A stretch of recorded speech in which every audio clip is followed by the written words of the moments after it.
একমাত্র রাজকন্যাকে বুকে জড়িয়ে নিলেন ঢালিউড সুপারস্টার শাকিব খান। বাবা মেয়ের এই স্নেহময় মুহূর্ত যেন ভক্তদের হৃদয় ছুঁয়ে গেছে। খবরটি শোনার পর আনন্দে আবেগ আপ্লুত হয়ে পড়েন শাকিব খান। মুহূর্তেই সব মান অভিমান ভুলে আদরের কন্যাকে কোলে তুলে নেন তিনি। শাকিব খান বরাবরই তার সন্তানদের প্রতি গভীর ভালোবাসা প্রকাশ করেছেন। দুই পুত্র সন্তানের পর এবার কন্যা সন্তানের আগমন যেন তার জীবন নতুন এক আনন্দের উপলক্ষ হয়ে এসেছে। একজন বাবার জন্য এর চেয়ে বড় সুখ আর কি হতে পারে। ব্যক্তিগতভাবে বলতে গেলে শাকিব খান সত্যি একজন ভাগ্যবান মানুষ।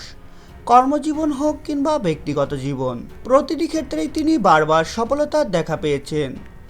গতকাল সামাজিক যোগাযোগ মাধ্যমে একটি পোস্টের মাধ্যমে বিষয়টি নিশ্চিত করেছেন শবনম বুবলী। শাকিব খানের নামের সঙ্গে মিল রেখে তাদের কন্যার নাম রাখা হয়েছে শার্লিল খান। শুধু তাই নয়, পোস্টের ক্যাপশনে সন্তানের বাবা হিসেবে শাকিব খানের নাম উল্লেখ করে সমালোচকদেরও জবাব দিয়েছেন তিনি।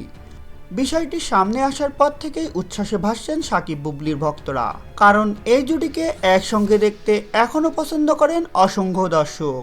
তো ভিউয়ার্স, এ বিষয়ে আপনাদের মতামত কি কমেন্টস করে জানিয়ে দিন। ধন্যবাদ।